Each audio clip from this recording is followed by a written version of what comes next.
Welcome everyone to the last but not the least panel in this fantastic symposium. Thank you for everyone participating. And I just want to get us started because I think we can continue the conversation that started with the panel with Philip into the next panel.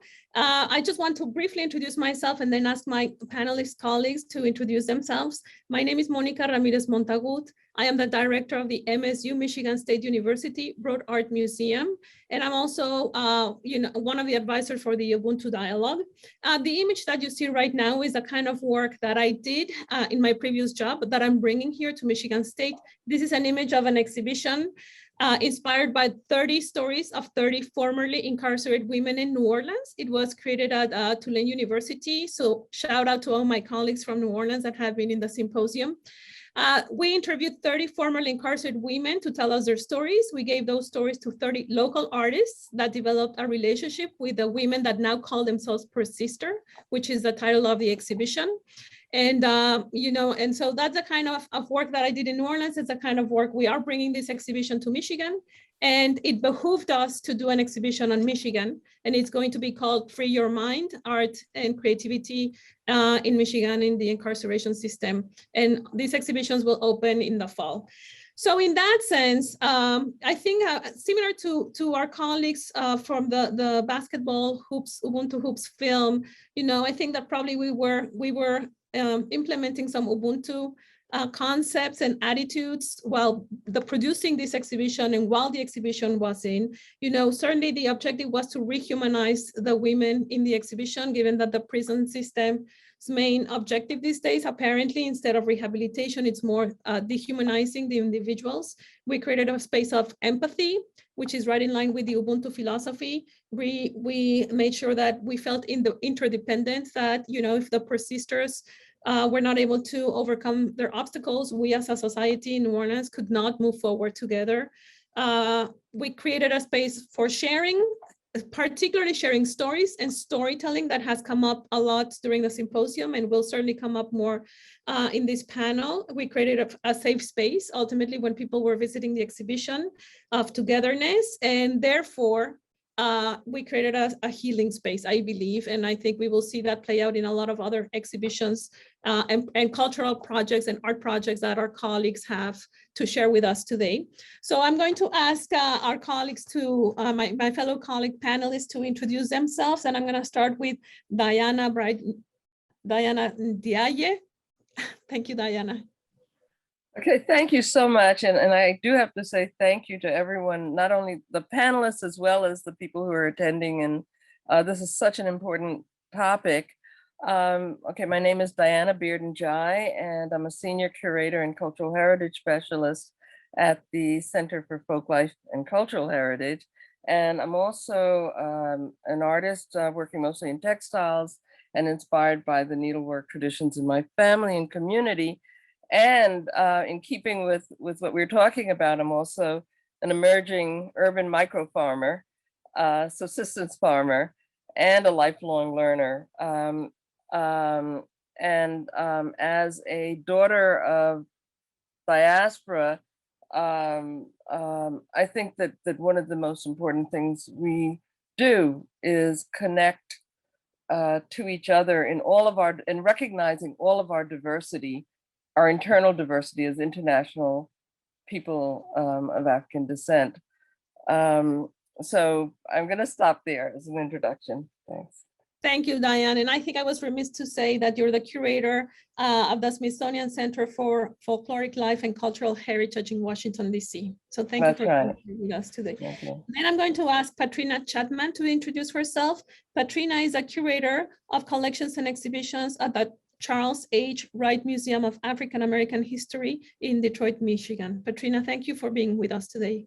Good afternoon, everyone. This has been a very enjoyable event, I would call it, because it's such a great learning experience, I think, for all of us. The image that you see is at the top stairs at our museum. And as you may recall, the symbol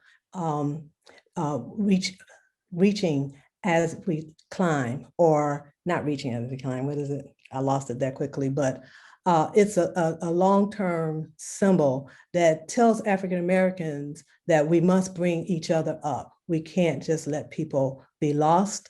So reaching back as we climb is a very important symbol at the museum. And we try to show the significance of African Americans working in our community and making sure that the museum is a center of the community. People enjoy it, they appreciate it, and they trust us.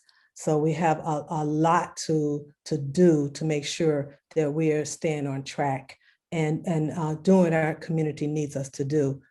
We've had a lot of responses from institutions around the country who are saying that the Charles Wright is doing the right thing by reaching out to community, as opposed to some who say we're turning ourselves into a community center. We applaud that, and we're going to continue to do that because our community is telling us that's what they need, and that's what we're supposed to do. Thank you, Patrina. And then we have Greta Mahani Trice, and Greta is a coordinator of Pave the Wave Highway I-496 project here in Lansing, Michigan. Thank you and good afternoon, and thank you so much for today's discussion. The 496 project is a project that was started to recapture the history that was lost. The image that you see is the logo that was designed. It's a grant that was started by the city of Lansing in coordination with the Historical Society of Greater Lansing, and it wanted to look at the destruction, dislocation, and trauma that was created when the highway was put through the center of the Black neighborhood around starting in the late 60s and ended in the early 1970s. Through this project, we've collected oral histories and artifacts that were supposed to be put together and will be put together, although we've been pandemic interrupted.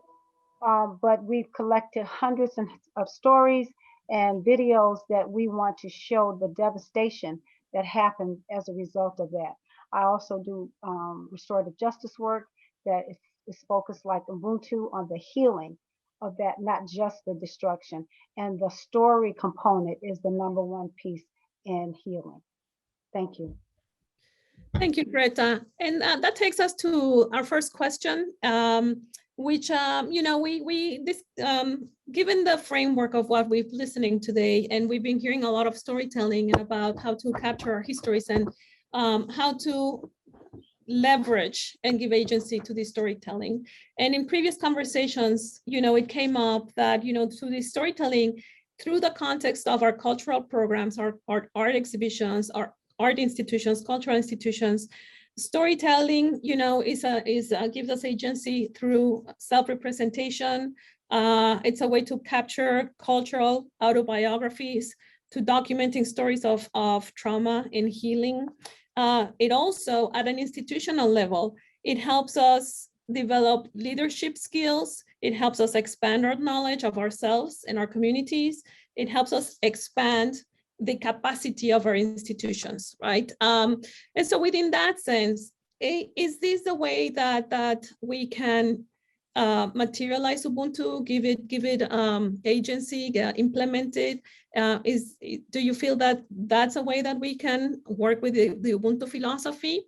And so that would be a question for you all, unless you actually want to respond to other ideas that you've heard in the symposium, because I think that many of you have been very active in the chat. And I don't know if you want to follow up on, on some of the comments that you've been having on the chat, or if we want to talk particularly about, Ubuntu inside cultural institutions as platforms for then implementing some of these ideas and the impact that strategy might have. And so we're going to go ahead with the same order as we started. Diana, would you mind getting us started? Oh, yeah. Yeah. Well, first of all, I did want to shout out to my colleague and my sister colleague, Madaha Kinsey Lamb, who actually we've worked together. Oh, gosh, we've known each other. I can't even tell you how many decades.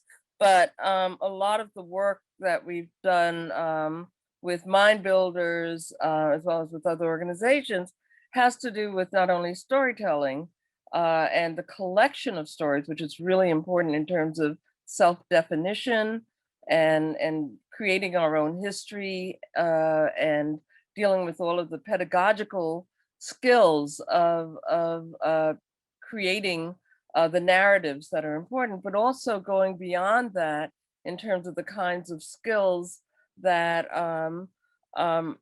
I see as a form of spiritual marronage.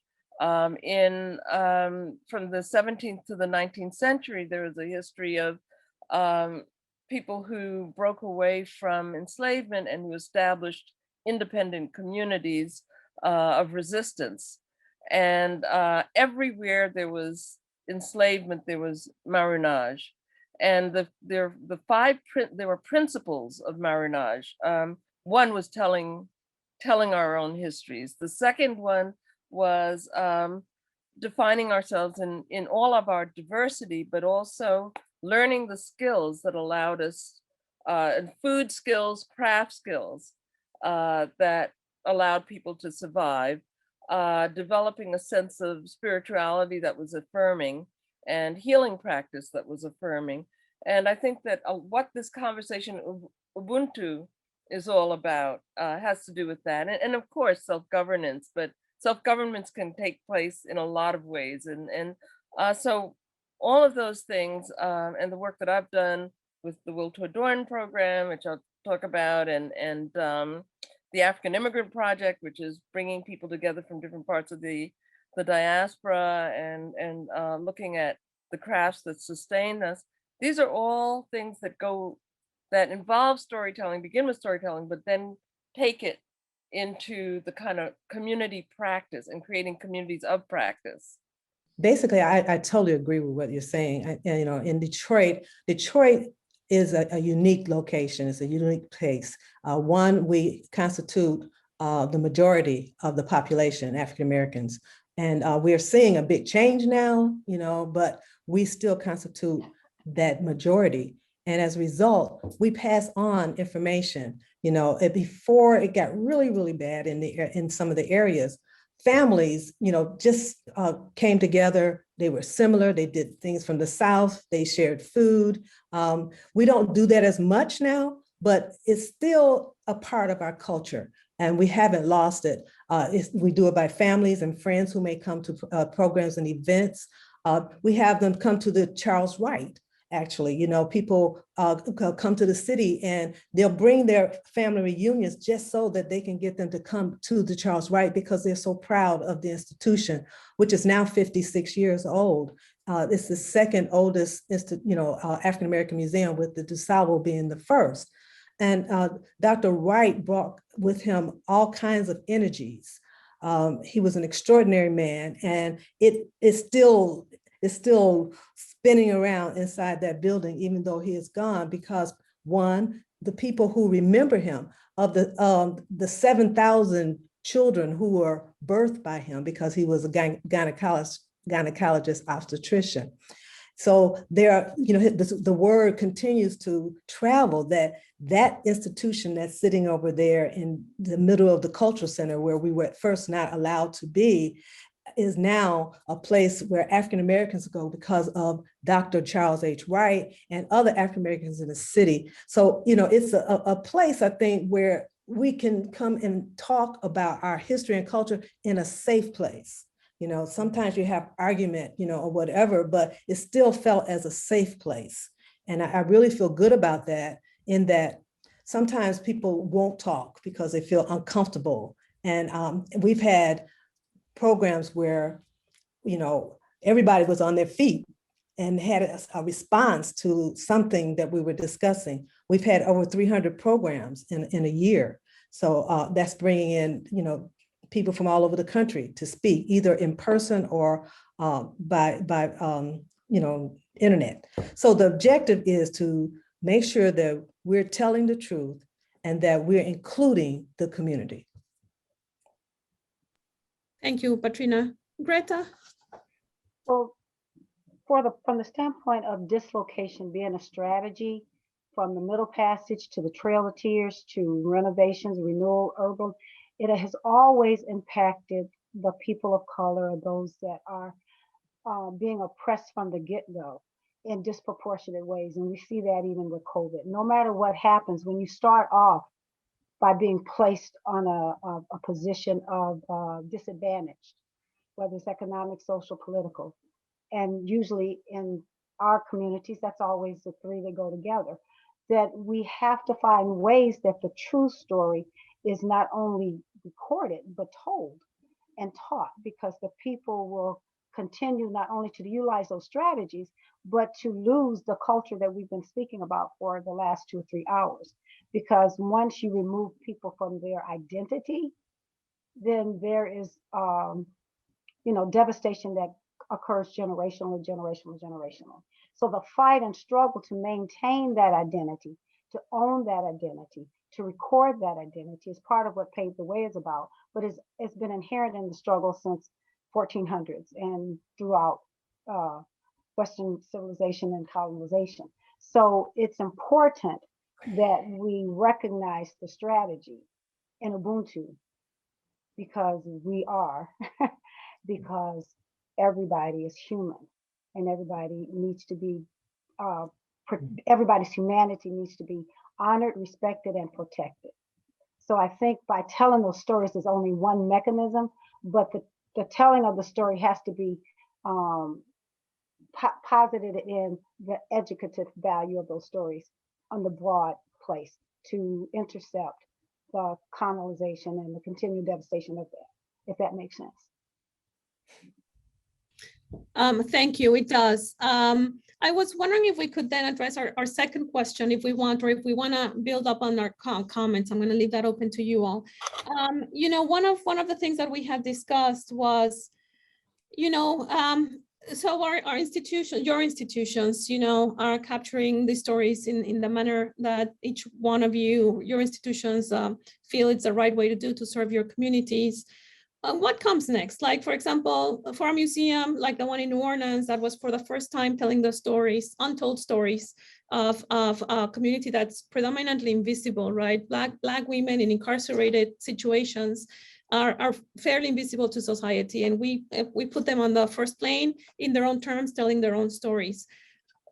What happens next after we do our cultural programs? What I saw in this Per Sister exhibition was that the women streamlined their own narrative, right? When we first interviewed them, they were telling us a story that was cyclical, and that was an emotional labor, and nobody had asked them, about their life story.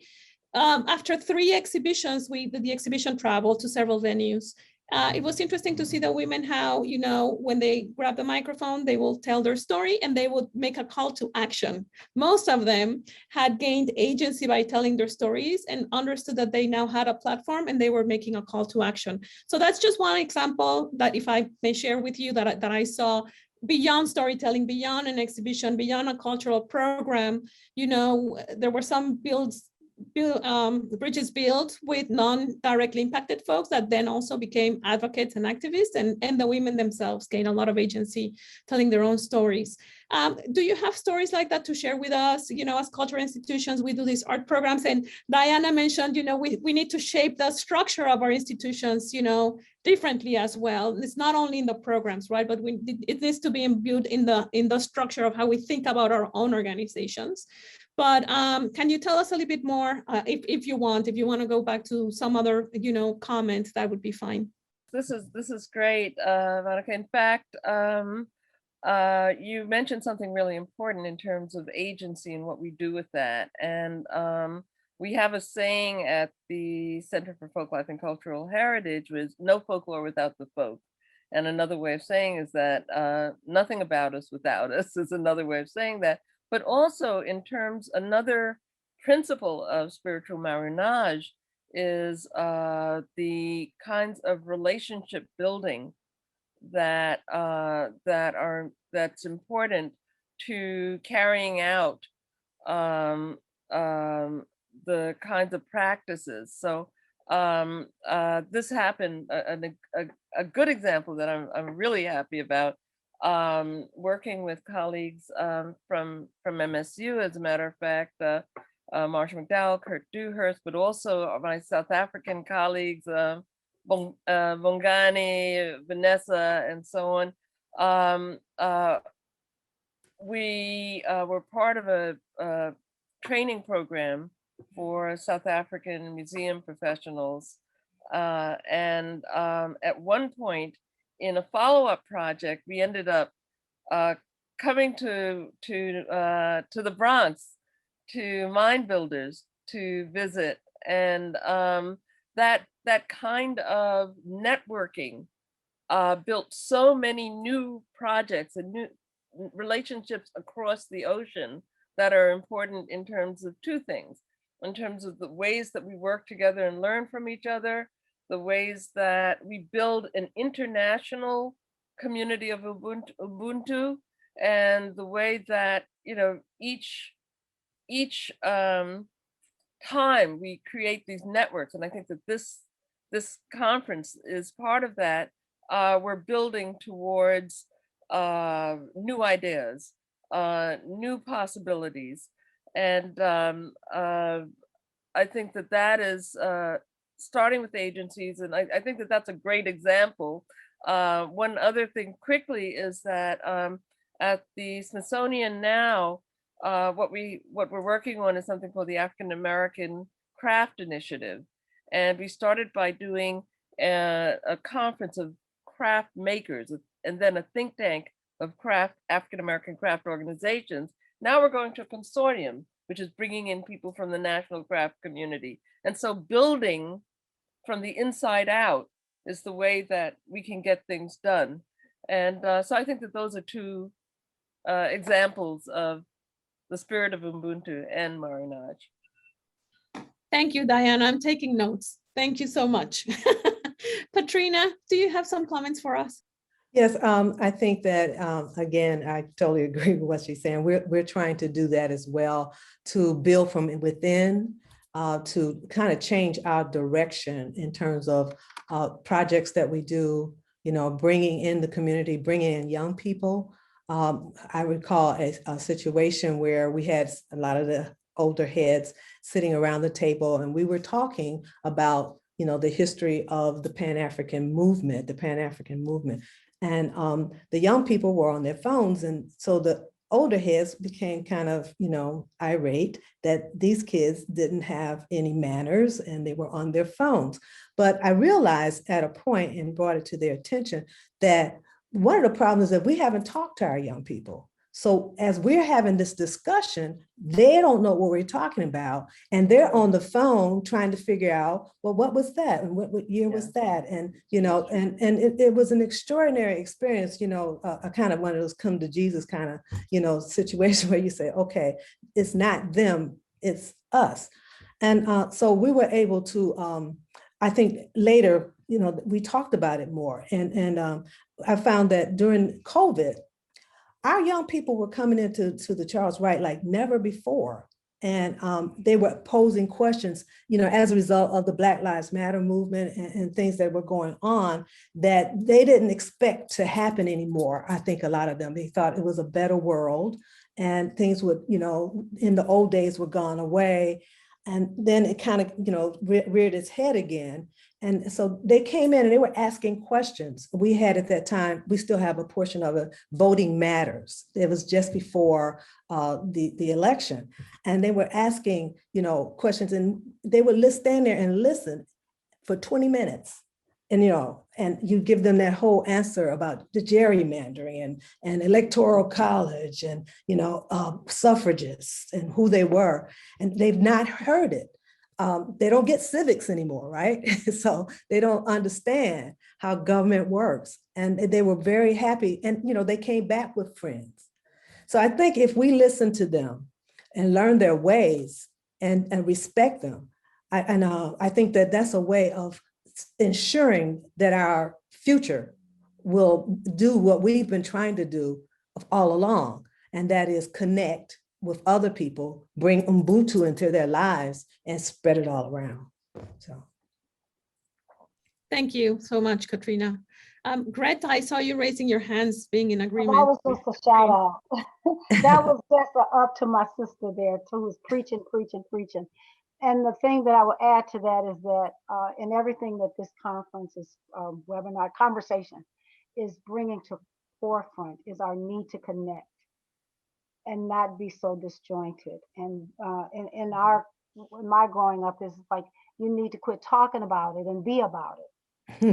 We can talk a lot of talk in our academia, in our social platforms, but if we are not coming together with communities, different, well, sub-communities, if you want to call it, with the youth, with neighborhoods, with policies and stuff, if we're not bringing this concept through us to other people, because it's got to be more than words. It has to be more than cerebral. It has to be something that we live, breathe, move, and have our being if change is ever going to come.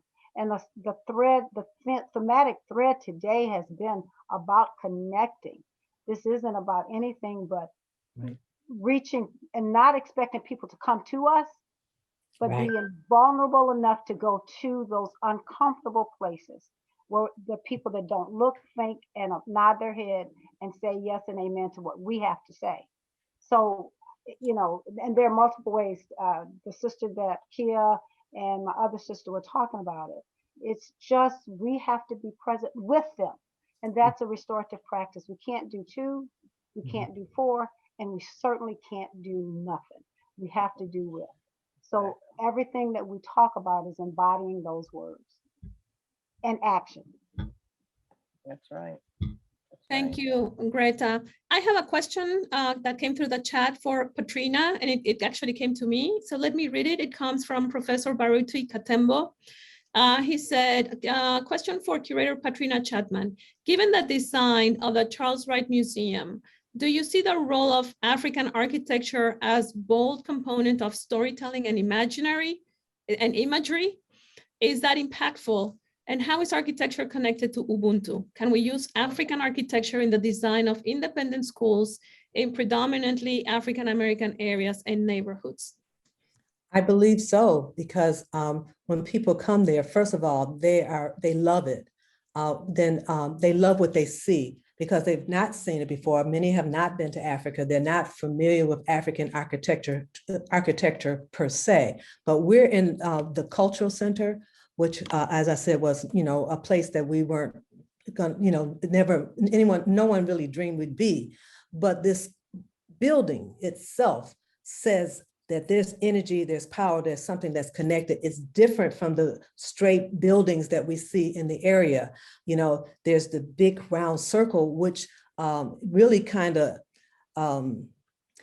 the objective of creating that was to build a roundhouse within that space. So we have, they call them huts or whatever, we call them roundhouses. And so when you see our space, you'll actually see that roundhouse. And so I don't know what it is all the time. I don't think people necessarily immediately understand it unless we tell them when they come into the building, if they go on a tour and they learn it. But then, they're totally connected, but they see something different there. And there was a point where one of the other institutions put some of the symbols on their building that was like on our building.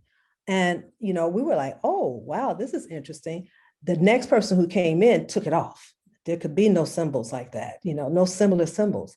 And the kids were, saying, that's right. They're not supposed to have that. This is about African history and culture, because a lot of the kids do come in and work with us in our during the summer with our summer African Camp Africa.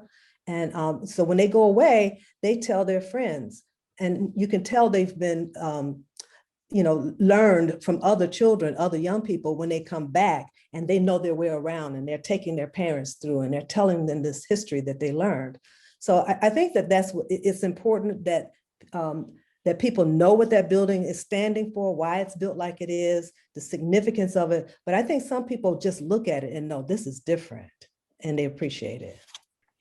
Thank you, Patrina. And in that sense, I wanted to ask first the panelists if they had any kind of, I would like to open the floor for questions and answers, but before I wanted to ask the panelists if you had any more comments, right? Any kind of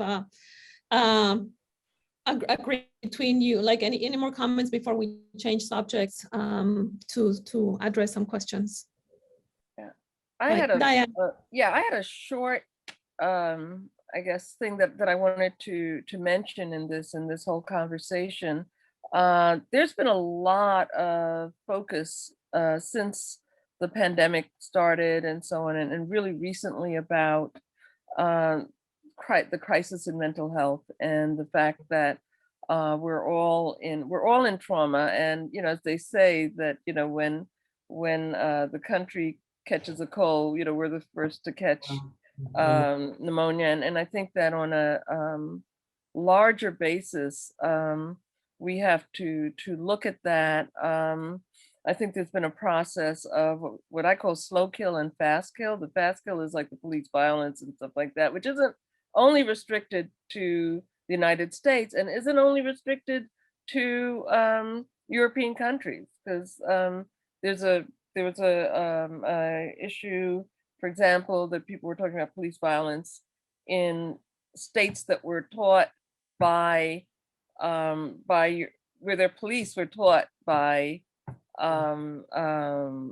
American and European forces. But beyond that, that's the fast kill. The slow kill is things like the food deserts, things like the pollution, things like the access to healthcare, and the other part of that is the importance, and I mentioned before, that we recognize as a larger community ourselves in all of our diversity, and that includes the diversity of conditions of mental health, of and the one part of, I think, the self-definition is defining ourselves in as large a way as possible, including people like well, of course, there's the LGBT community, but there's also the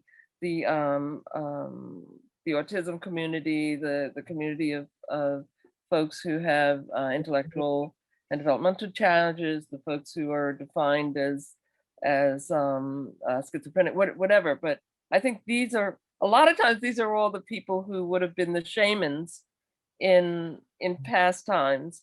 And I think the embrace of ourselves, whether it be in the cultural, whether it be in shades of color, whether it be in circumstances, these are all part of Ubuntu and part of our cultural heritage, frankly, in terms of how we deal with that.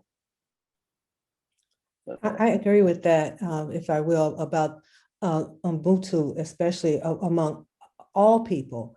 You have people who have mental disabilities, but when we were on the farm, everybody could do something. If it wasn't but to, pick a pea, or, cut corn or whatever they had to do, and they felt a part. And I think that I'm looking at people, just yesterday, an older gentleman who about my age, I shouldn't say, but he was just screaming at the world. He was just standing out there, dressed neatly, just has lost it. And, we stay in our little rooms, our little places, and we run away from them, or they feel worse than ever when, if they think you're going to talk to them, or say something bad about them, should I say. And so we really pushed them aside. Now in Detroit, a lot of people were left on the streets. One of our governors rather, just shut down one of the mental facilities and put the people on the street. And many of them, really died on the street. This is some years ago, but they were never taken off the street. They would go into certain rooms, certain areas, and this is how you treat people, and I think that, they would understand it even if they don't understand everything that's going on. It's almost like they could feel that they were being mistreated, and it was just terrible. And a lot of those people, they lost their lives on the street when they should have been somewhere where humans who cared about Ubuntu in any form would be taking care of them. So we have to make sure that those kinds of things never happen again, and whatever is required, because then we're not living up to what we're saying. I believe we have one question. Adonis Kowart, would you like to share your thoughts? Yes, I have been sharing my thoughts throughout the whole forum. And again, I wanted to thank you, beautiful women, for your insight, and especially parts of history and art that you shared. But I wanted to comment on Mrs. Chapman's statement where she's talked about the pandemic and how our young children had grown a thirst for Black history over the pandemic. And me being a history teacher, um, and someone who is immersed themselves in Black history, I found myself speaking more about our history this past year than I've ever done before. And so it also made me think about our Black educators. How is their responsibility? It's almost like an obligation for them to make sure that they themselves understand our history. And I found a quote from John Henry Clark, who is one of our best historians, and he said this about cultural heritage. The cultural heritage of a people is directly related to their history. There can be no true understanding of the people of African origin in the United States until there is a better understanding and a more respect for their African background. So on that note, and I heard sister right here talk about, Diana talk about mental health and so on and so forth. Um, if we don't understand our history, young people, I mean, well, not, yes, young people, if we don't understand our history, if the Black educator does not take it seriously to teach not only Black children, but any other children that is in front of them, the history, because we are all interconnected. I think Ubuntu is a part of that, is an egalitarian concept. Donnie, thank you. Let me just thank you. I think we got a sense of your question, and I see that Greta's already answering on chat. So I want to make sure that we get to other questions and that Patrina, Diana, and Greta have a chance to answer to yours. Thank you so much. Any comments on Donnie's question? Okay. Just comment on the fact that it reiterates our importance for doing this. It reiterates the importance of storytelling and story hearing. Okay, so I think we got to be careful as well, and that we not only be selective about whose story matters, but all stories matters. In Ubuntu, we talk about every voice matters, and that's about what he was saying. Our story matters, but we have to hear all the story. Thank you, Greta. Patrina, you have any comments, or do you want me to move to the next question? I think you could move to the next question. Okay, the next question comes from Teodoro Maria Upango Bondaile Oko, I'm sorry. And his question comes in Spanish, and he's asking me to translate it in English. He's asking whether Ubuntu can be a proposal that can be used as a learning instrument to actually fight against racism. And Teodoro, I hope I got your question more or less right. Patrina, do you want to answer, or Diana? Okay. I think that Ubuntu is something that we can all get our heads around and use to help reach out to people, all kinds of people. I think that if we're saying that everybody is important, then it's the possibility is, is unlimited as to how we can bring people together. We have to look at where we live and how we live today and determine whether we want to make change here. We saw major change that occurred after the election and during the election. I think a lot of us thought that we never thought we'd see anything like that. And that whole, I don't know what to call it, but that whole change caused us to think again and say, where are we? And then we need to connect with those people who we know believe in Ubuntu. Maybe don't know what Ubuntu is, but they believe in the whole idea just because it's human and it makes sense. So together we can make change. And that's I think the total objective over time is to make consistent and final change about how we treat humankind. Yeah. I totally agree with my colleague Patrina, and I was thinking about this because I was thinking that those spaces in which we make change may not be, they're in the public schools, they're in the schools wherever we are, but they're also in places like the Charles Wright Museum. I was thinking about that, or like Dillard University, you know, or I'm thinking places like, I remember visiting District 6 Museum and the Robben Island Museum, and these spaces where the curriculum, there's a lot more flexibility in how, you know, we approach things, and these programs are not necessarily K through 12. They can embrace multiple generations at the same time. So I'm a very big fan of what can be accomplished in a museum setting. And one of my mentors, in addition to Dr. Beverly Robinson, was Paolo Freire and his Pedagogy of the Oppressed. And I think that that spirit of building the curriculum from the people is so important, and again, related to the spirit of Ubuntu. Thank you, Diana, Patrina, and Greta. We have 5 more minutes. It came up through the chat at some point, and I'm paraphrasing because I cannot find the message right now, but there was a concern about actually protecting this Ubuntu philosophy kind of for Pan-Africanism and for the concepts that we've been discussing, and how to avoid yet another kind of appropriation, right? How does someone like me, who is Mexican, can develop a project that has attitudes in spirit, things that are similar to Ubuntu, but not really claim it? Can we work transactionally or not? You know, you just mentioned Paulo Freire.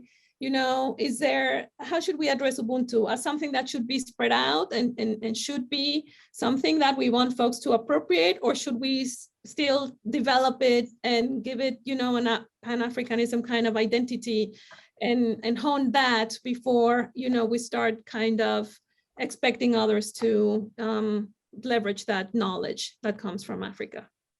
That's a great question. Yeah.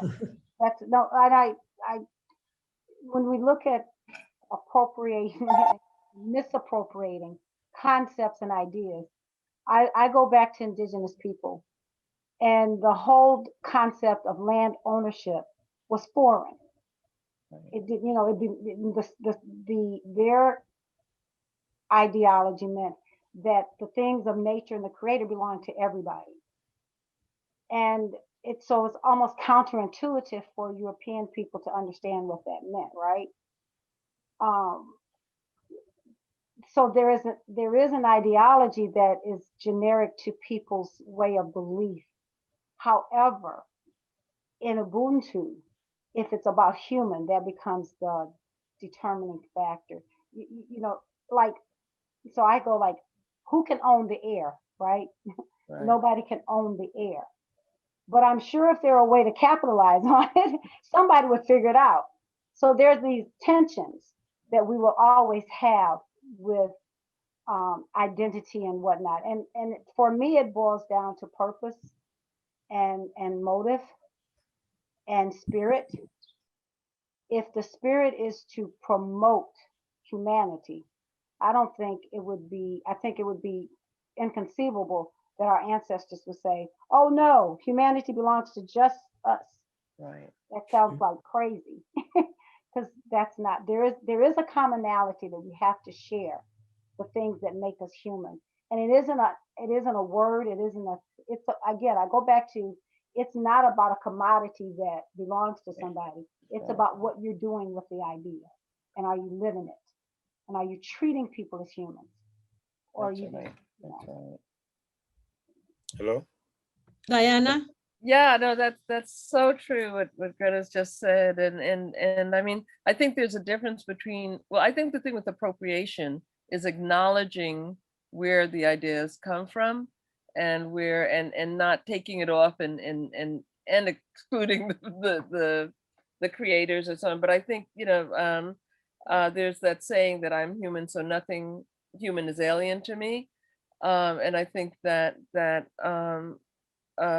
spirit, I mean, we've had many demonstrations that no people or no group can live in an island, and everyone, we can't live in this contemporary world without just the either just with our own ideas or without creating alliances to others. And the thing is that they be mutually respectful, and that they be mutually for the uplifting of humanity and so I think that exactly what you said, Greta. I think that's sort of a standard, I was thinking that occasionally I have questions about humanity, because we start out our main exhibition at the beginning of humankind. And, so you get a lot of people, wondering, well, where did I come from? Where did I come in? And say, oh yeah, but the idea of people being declared other than in humanity started basically with the transatlantic slave trade. And, so you declare a person unhuman or not equal to others. And, as we move along here, we're proving otherwise. One, they didn't think we would survive. We have all over, wherever we went, we're still there. And we're still pushing really hard to, gain our footing, so to speak. But as humans, we have to say that we know we're human, because if a Black person and a white person has a baby, they have a human. Unlike a mule and a horse, a donkey and a horse, I'm sorry, if they mate, they have a mule. Those mules cannot reproduce. So as long as we can reproduce, no matter what, we're all human. And you can't reject that, because it's being done every day. But we have to look at it, I think, from that perspective in many ways. Thank you, Patrina, Diana, and Greta. Needless to say, so much more to discuss. We have run out of time, but I think we've accomplished the mission that we set up early in the morning with this symposium, that was just to make sure that we were discussing the breadth of ideas and perspectives that Ubuntu and Pan-Africanism can bring us for further discussion. So I think this is kind of like a teaser for all of us to continue the conversations and be able to find platforms where they can go a little bit more in depth. And so on behalf of my colleagues, I want to thank you and attendees for joining us. I will introduce now our speaker that's going to give us the closing remarks. And in that sense, Diana, Patrina, Greta, thank you. I'm sorry we ran out of time, but more to come. I want now to, and thank you for all the colleagues that are the Ubuntu Dialogue colleagues here and the Stellenbosch University and the attendees.